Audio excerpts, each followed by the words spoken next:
and 15 today. All those notes and more will be in your stats package. But right now, we have the victorious Loyola Ramblers with us. Head coach Porter Mosier is in the middle. Marcus Towns and Ben Richardson flank his sides. We're going to ask Porter to make a statement about this game. Then we'll go to questions for just the two student athletes. Porter, please. I thought it was a classic Valley game, especially with Northern Iowa. It was gritty, it was tough, it was ugly at times, just crazy, how well they defend. And they really guard you. But I was proud of our guys. I was proud of our guys' mentality. There was timeouts there. I think we were down 6. And, especially these two right here, Dante, Clay, none of them, all of them. And there was no panic. I think there was more panic in our fans than it was in our guys. And, you could just feel them pulling their hair out. And these guys, we were like, hey, we got to keep guarding. They were, made some both these guys made some big plays and some big defensive plays. We came out of a timeout and we really needed an intangible lift. And Ben got that steal in the corner. That's why he's Defensive Player of the Year. Marcus was really getting downhill. And just a classic, gritty game. Thank you. Questions for Ben and Marcus, please. Start right here in the aisle. Marcus, how do you think your postseason experience helped today? In terms of? Well, playing in the NCAA tournament and then now coming to Arch Madness. I mean, it's not really anything different. I mean, all I got to tell the guys is just try to play your heart out and play every game like you said last, because every team in here, Missouri Valley Conference is a tough league, real tough league.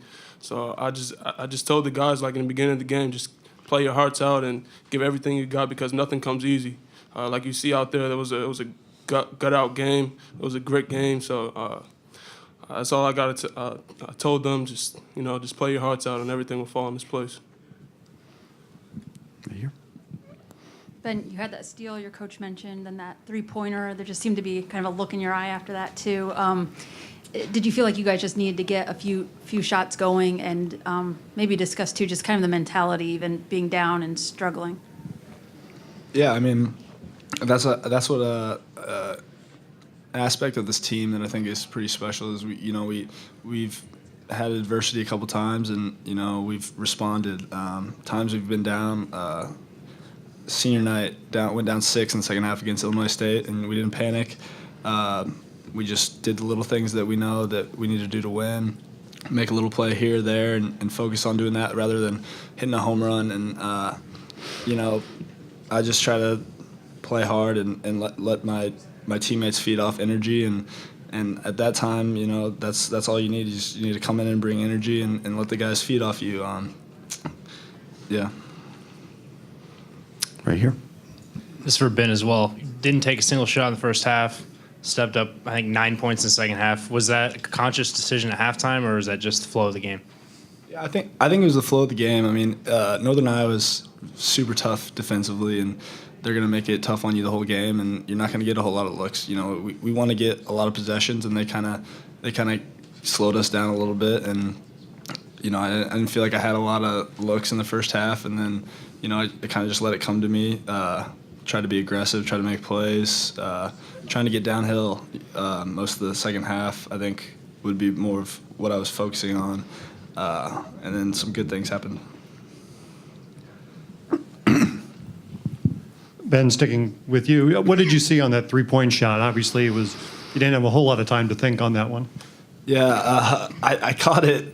I think I got a release from Krutwig. I think he kicked it out, and I just looked up for a split second. I was about to go try to get downhill, and I just saw 2-1, and I just tried to get it up fast, and I had a look at the rim and fell.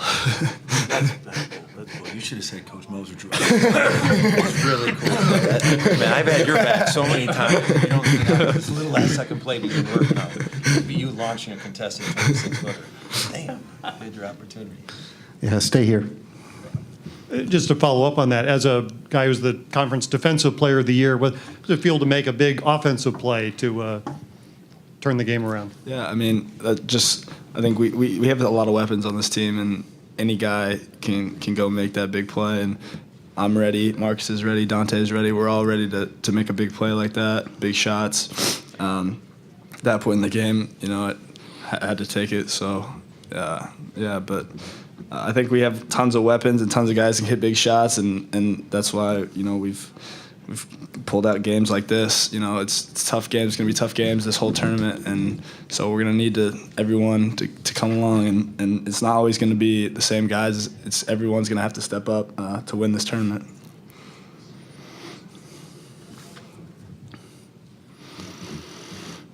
Anything else for the student athletes of Loyola? Okay, gentlemen, we'll dismiss you. Thank you very much. We'll see you tomorrow in the semifinals. We'll stay here with Coach Porter Mosier for a while. First question is right here in front. Ben just mentioned all the weapons you have. How important is that when your player of the year is struggling a bit? It's real important. I mean, it's the one thing about Ben, and the question was about his shots the second half. He didn't force any of them. Marcus didn't. That's what's good, because sometimes guys, when adversity hits, you start forcing and pressing and taking. You saw me a lot. I was clapping. We had a bunch of good shots. I shouldn't say that, not a bunch. We had some good shots, all right? And but I don't think they were forced, and Ben like that Ben's first pull-up was really natural. He got some space, and it was just a nice, clean pull-up. And then, he hit another one, a little drive to the basket. Marcus is so strong.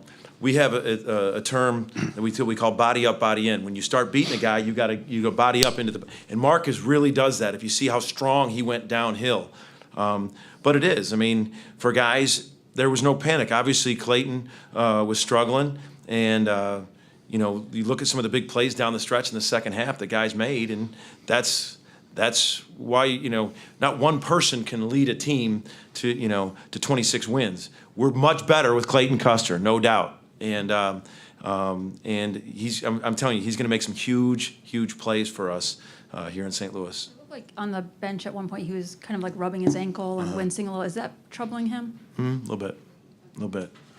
He's got to. We'll get some treatment on his ankle afterwards. Did that happen in this game, or has he been? It happened in this game. On the side there, Porter. Coach, for the past all season, you've been talking about body blows during the game. Can you talk a little bit Yeah. about how that applied? Well, one of the things is you see, like, we've continued to try to push it and run. And I just think, we kind of call body blows because if we keep running, even on misses, we run, people got to get back and we pass ahead. And we kind of call body blows, hopefully getting people tired. And that was something that's kind of what we mean by that, is that we just keep coming, throughout. And then we just had this mentality, though, in the second half, we're going to be the one in better condition. We're going to be the one to kind of carry it through. And Northern Iowa's just tough kids. If you don't know, if you're outside of this league, you don't just, and we all feel in this league, they just have clamps on defense. They're really well scouted. They take away a lot of things. And it's just, there's a reason why they've been so good in these tournaments, because it's their defense. On the side. Coach, Northern Iowa took that 37-33 lead in the second half. How did you go about keeping you guys locked in? It's some veteran leadership. It's some confidence. I know there was a question about Marcus's postseason, and how I would have answered it was, he doesn't get rattled. He's been, he won 3 state championships in high school. He was in the NCAA tournament at Fairleigh Dickinson. Ben, same way. I mean, these guys have been in some games, and you just can't panic. There's a lot of possessions. When we were down 6, we're sitting huddled. We knew there was a ton of possessions left. We've been in that spot. Like he said, we were down 6, Illinois State, and we've been in those positions. We got down, number of games, and we've had to just keep grinding. And it's a confidence, it's a togetherness, and just not panicking. Left-hand side. Was there a defensive adjustment the last 10 minutes or so? I think their field goals were something 1 of 10, 2 of 10. The last 10 minutes of the game, was there any changes schematically on the D? Well, Cook was obviously bothering us, and Jake did a nice job. They moved Cook to kind of a different spot. They moved him kind of high and in that spot, and they spaced him to where it was a little bit difficult to trap him at first. And then then he was catching it, and then he was just turning and driving on Krutwig and Dre so much. And then we we were trying to get Dante just to go. Just get it out of his hands. I don't care where he is, and we got to rotate and just get it out of his hands. And so there was a little bit of chess match with that. I mean, where Cook was getting the ball, it was an awkward spot. And he was really catching it, turning and facing. He was patient. And then when Cook's quicker than you think. I mean, he puts that deck down the deck and then he spins on you. It's a tough move. And so I thought we did a better job of limiting his wide open looks. You know, we were just we let him turn the corner in the first half. You know, it's a whole thing we call through you to the rim. You know, he turned the corner and got looks. We were trying to stay between him and the basket. And although Krupwig fouled him the one time on a reach, he had another couple ones that we didn't give him angles. He's so quick to do what I was saying, through you to the rim, because he spins off you, and he's 6'10", and he's got like a 7'2" reach. And so I thought we did a better job of doubling him and getting it out of his hands, and it was Dante with that length. We have 5 minutes to go into the session. We have 3 questions that are up. Go, please. Are you guys finding that the number 1 seed is something you relish and really are enjoying, or does it bring with it another level of pressure that maybe you don't have if you're not that number 1? We haven't talked about the number 1 seed like as in terms of pressure. We've talked about that a lot of teams say, hey, this is a new start, a new season, the tournament. And we said we didn't want to say that. This isn't a new season for us. This is a continuation of us, where our journey, what we're trying to do. You know, we've got to get better this week. We said, you know, all that. And so we haven't talked about the pressures, number 1. You know, I thought it's a benefit. I mean, I've been on the other end of this. We won our first game and had to play Wichita, I think it was 2 years ago. And kind of came out, it was a game like this. We were up, if you remember that game, we were up, 5 or 6, and then Baker and Van Fleet, not that I want to even talk about those guys. But we really didn't talk about the pressures of one. We just talked about, hey, this is, a mentality, what's right in front of us. It's a continuation. It isn't a new beginning. You just all of a sudden can't flick on the switch and just say, oh, we're going to guard, we're going to have great culture. We've said it's been a continuation of our journey and what we're going on. Hi, Porter. Hey, Tom. For those of us who haven't seen Ben during the season, he out broken hand. What's this season been like for him? How has he come back? Let me tell you just about Ben Richardson. When Ben invested so much this offseason, and I mean, you talk about a kid who wants to be good, and all of a sudden he breaks his hand. You just want to break your heart when you get a senior injured. So he says to me, when they said that he has to have surgery, he says to me, well, maybe this will give somebody else a chance to step up and get more minutes, and then when I come back, we'll be deeper. I mean, who says that? I wouldn't have. Lucas Williamson was starting. Lucas Williamson made the all-freshman team, came in, and I know he missed some shots today, but I love Lucas. Lucas made those free throws, but Lucas is a darn good player and wasn't able to do that. In the crazy way, Ben is so hard on his body, and he plays so hard. Having that time up, he's fresher in March, than he's ever been in his 3 years. Because he plays so hard on defense every minute, every practice. He just seems like he's like an old man this time of year. And he looks fresher.